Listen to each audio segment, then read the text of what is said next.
Boker Tov, welcome to Sfat, bringing you the information of the future in the here and now.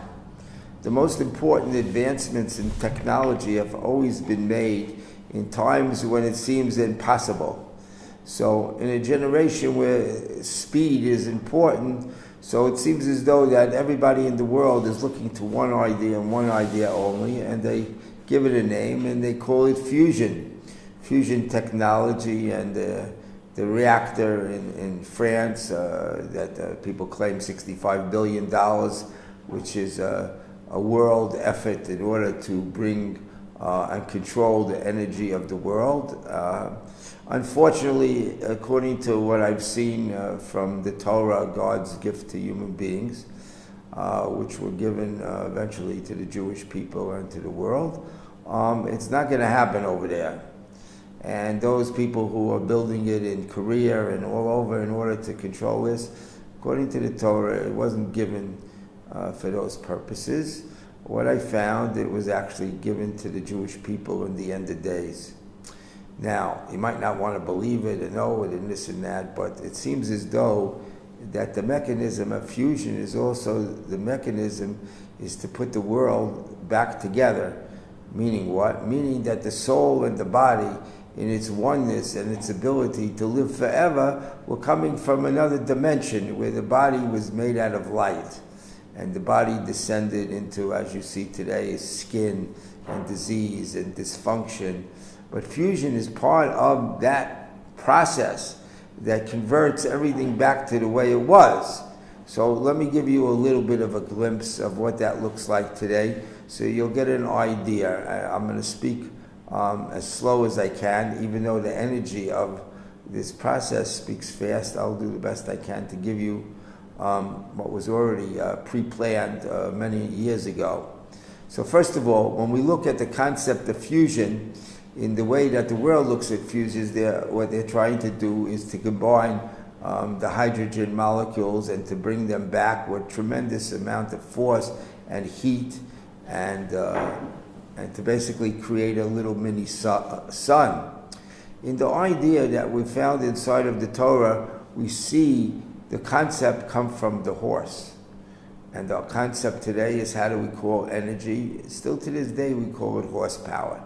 Now the symbols for the horse in Hebrew are two circles on the outer rim and a straight line in the middle.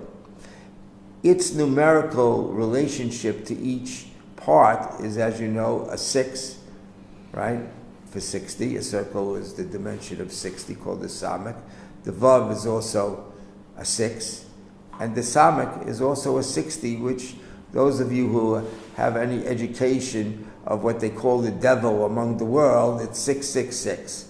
But here, who designed the idea that that was a difficult number? It came from the dark side of reality, because actually it's the thing that puts that energy field in its proper perspective and what it really is, because it glows in the dark, meaning that all things and all ideas which were hidden and by all the dark elements of the universe in order to give free choice are now clarified in the concept of all the things that we thought were bad were really good.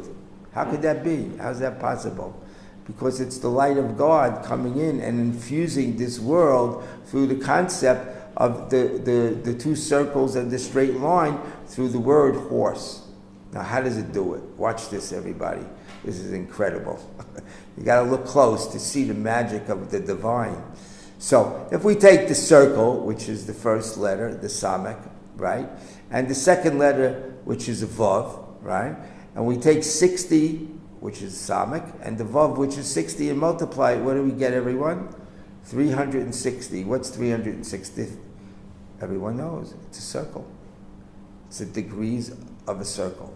So hold on to that for a second. But in quadratic equations, if you have on one side the same as on the other side, you do the same thing, same operation. So we do the same thing on the other side. We multiply 60 times 60. What do you get, everyone? 360, which is a circle. Now, let's take this into Hebrew. How do you spell 360 in Hebrew? So one way, and I'm going to use this way, is Shin, Yud, nun, shin. Now, in the application of mathematics, of associative principle ideas, if I spell out the letters shin and it creates a letter, it's teaching me to utilize that letter, meaning that the divine concept of God in decreeing reality to us, he decreed this through the Torah Shabbal Par, the oral law, that here we see that the letters for a circle turn out to be in degrees 360 and in letters Shin Yud Nun, which is the letter Shin. So we're going to hold on to that letter. And then on the other side is the same thing. We have also Shin Yud Nun, which spells Shin. Okay? So stay with me now. So now, if you look inside of the relationship between the two names of Yosef and Benjamin, which are brothers, and they're next to each other inside of the Torah, and we take Yosef's name, right? Because Yosef was the one who controlled the economy of the world, and at the time was food. So I'm going to show you an idea that Yosef is the one that controlled the time or the technology of the time, just like food or the economy of the world. So let's take his letters in his name, Yud, Vav, Samak, Pei, Sofid. Now, the letter Pei, the final letter inside of his name, says what a person's going to do at the end of his life, meaning the letter Pei represent Malchut or manifestation or the control of the economy of the world. And then let's take the letters of his name itself, Yud, Vav, Samak. So, of course, the Pei. But let's just take the Yud, Vav, Samak for a second, and you'll see inside of his name, he has the horse.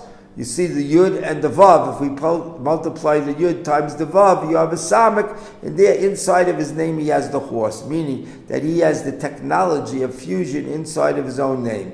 And then if we add the letters up in his name, Yud, 10, Vav, 6, Samak, 60, it's 76, plus the letters themselves, 1, 2, 3, 4, right? 76 plus 4 is equal to 80, which is equal to the final letter, which is Pei Sofid, which is 80. Meaning what? Meaning that Yosef, the concept of Yosef, in the end of his life, he's going to be controlling the fusion of the world or the economy of the world or the ability to bring God back into the world. That's Yosef. Now let's look at Benjamin's name, which is next to him. Benjamin is a base, two parallel lines in the perpendicular. And his property is the Temple Mount. What does the Temple Mount do? It's the sacrifices, right, that bring heaven and earth together. So Yosef's job is to bring back heaven and earth together. How does he do it? Through two parallel lines in a perpendicular, which represents the fusion technology. Now, look at his name. He has on either side of the mem, right? He has Yud and Nun on either side. So Yud is 10 and a Nun is 50. You add Yud and Nun together, you get 60, which is a circle, which is the Samak. And on the other side, also the same thing. The Yud and the Nun, which he has at 60, is also a Samak, right? So we already learned from Sus, from the horse, that the Samak can become what letter? A Shin, because when we spell it out from 360 degrees, it comes out to Shin Yud Nun, which becomes a Shin. So now we have the conversion process that the letter what? Look at it again. The letter what? The letter what? The Samak becomes what? In Benjamin's name, it becomes a Shin on either side. And what's in the middle? The Mem, which spells out, everyone, Shemesh, sun. So what's the sun? The sun is the example of fusion in the world. What is it? It's fusion. You're fusing back to the universe. It's the fuel. It's the substance itself which becomes the fusion. Shin, Mem Shin, and the two parallel lines and the perpendicular. That shows the example of what he's supposed to do in the real world. So you have Yosef and you have Benjamin, right? Now watch this. Let's go now to fusing science back into itself. Because what was science really? See essence. It was the unification of the world. How do you put the world back together? But science separated itself from God and became an independent reality. And that midah, that quality, that sphere fell to the Greeks. The Greeks represent science in the world. The Yud Vav Nun, and the universe where it was left off was where the Malchut of Shemayim was. The Malchut of Shemayim, the manifestation of God, the lowest point of divinity in the world, was the name Aleph Daled Nun Yud. Right? So they were connected. They were connected where? In the Yud. So if we fuse the two Yuds back together and we count the numerical value that's left, right? From Aleph Daled Nun, right? Aleph is 1, Daled is 4, and Nun is 50, so that's 55.